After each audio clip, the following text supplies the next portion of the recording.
Hi, my name is Erica Hickerson, and this is my presentation on my community in word and pictures. I'm going to be presenting my town, Sharon Hill, Pennsylvania. During this presentation, I'm going to do a quick overview of the demographics, housing, education, transportation, crime rate, and the economy. Sharon Hill is a small town outside of Philadelphia. It's considered a Philadelphia suburbs, and it is made up of about 5,600 residents. 42% of the population are married couples with kids under the age of 18. 10% are individuals living alone over the age of 65. The average age of a resident in Sharon Hill is 36. There are more women in the town versus men, with only a 1.5% difference in the numbers. A breakdown by ethnicity: Black African Americans make up 71% of the population, with whites coming in second. Although that is the case, we do have a very diverse community of individuals who have migrated to the United States and call Sharon Hill home. Housing in Sharon Hill: 73% of residents are homeowners. The median rent is $1,182. The median mortgage is $1,432. Rental units increased from 2017 to 2021 due to gentrification in Philadelphia. The uptick in the population had an impact on the community in many ways, but the biggest one was with the schools, and the schools starting to see overcrowding. With that overcrowding, a solution that the town came up with was a tax increase on the homeowners, which our taxes were increased by 50%. So my taxes on my home went from $4,500 to $8,500 in 2020 to help close the gap in the educational fund. Cost of living in Sharon Hill is considered high. Overall, to purchase a home in this area is below the state and U.S. average.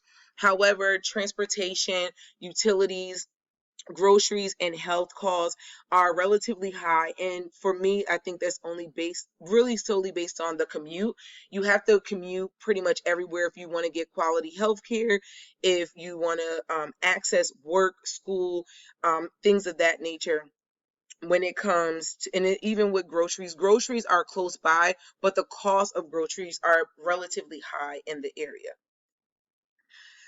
Education component, I wasn't surprised to see that 92% of my community members have at least a high school diploma or greater. 19% have bachelor degrees. The local school district is shared between 5 towns. There are 3 grade schools, 1 kindergarten center, and 1 high school. Right, as I mentioned before, there was a severe budget issue in the schools recently because of the increase in our population. The overcrowding in the schools definitely does not attest to what this 2019 and 2020 school year is saying. So this data is based on my son's school right now, and they're saying the student to teacher ratio is 16, which is not true at all.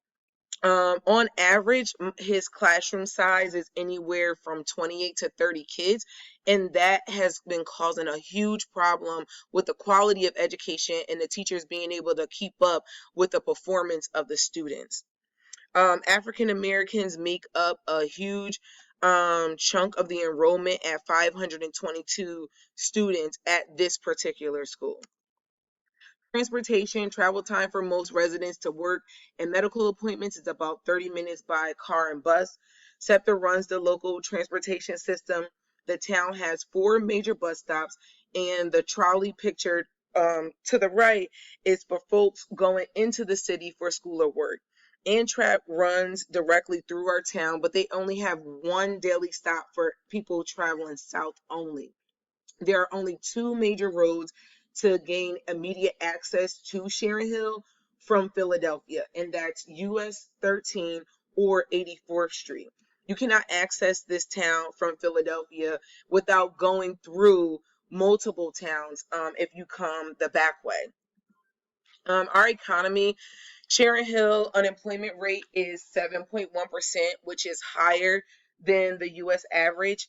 10% of the families and 11% of the population are below the poverty line. Those numbers primarily are made up of people the age of 18 and residents under 65. But those in need of social services support are able to gain access to those supports through the local Department of Human Services office that's located in Darby Township, which is an adjoining town. On average, residents in Sharon Hill make about $19,000, which is below the U.S. average of $28,000. The crime rate, this was shock to me. According to Crime Grade, Sharon Hill is considered a dangerous place to live because it's ranked in the 20th percentile for violent crimes. We do have a local police department, which is only open between the hours of 8 and 5 p.m. with 10 full-time officers. After 5 p.m., the police department is closed, and the evening police officers are governed by the state police in a joint effort with 4 adjoining towns. Here's a breakdown of the crimes committed in our town. And as you can see, theft is the highest violent crime that is committed. And this is as of 2018. We don't have any murders, very rarely any rapes, robberies, things of that nature. But theft is a concern for most residents, and most residents do have security systems on their home. So based on the good community assessment, Sharon Hill is known for its park space, which is utilized by most residents for various community events. These are my boys in the park. This was a selling point for me. We bought our home, which is directly across the street from the park. The town does a great job at budgeting money to sponsor the local football team, which offers recreational activities for the kids all year long. In the park pictured, um, they also sponsor various community activities, whether they are religious based, arts based, local flea markets, cookouts, parades. They make a great effort to find ways to embrace all the various cultures and communities that represent the population of Sharon Hill. There is a major shopping center that is within walking distance for most residents right in the town. We do have a fully functioned fire department with one paid police chief, and our fire department is made up of a robust group of volunteers. They take their job as firefighters very serious, and they do a great job of interacting with the community and letting us know that they're here for us. We don't have any environmental concerns as to date. And one really good perk that I like about living in this town is that there's an option for all year round schooling for families who take advantage of it. Which works out well because it also provides free summer programming for students in the community, and it's to no cost to the parents. Um, this is my town, and I personally chose to move into this town because it is a small town. As I mentioned before, the economy is based off of local business owners who live and work in the town. They provide career opportunities in the town.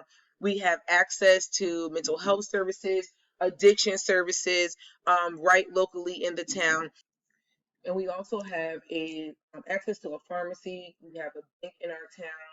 We pretty much have at least one of something that you need within the area.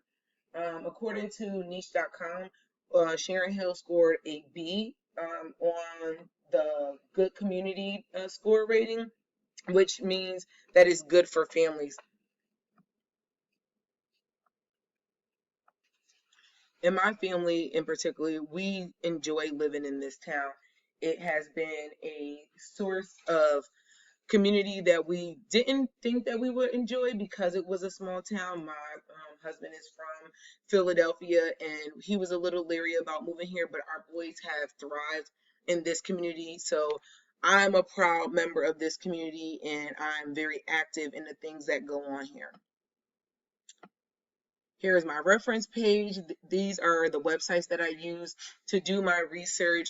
Like I said, Crime Grade was a very shocking website where to find out that my community was considered dangerous, because our police officers do a great job of patrolling the neighborhood. I mean, if you call 911 before you can even hang up with the operator, they are at your door. So I hope you enjoy this presentation, and if you get a chance in the summer, I hope you guys can come out to our jazz festival and various community activities that we have going on locally.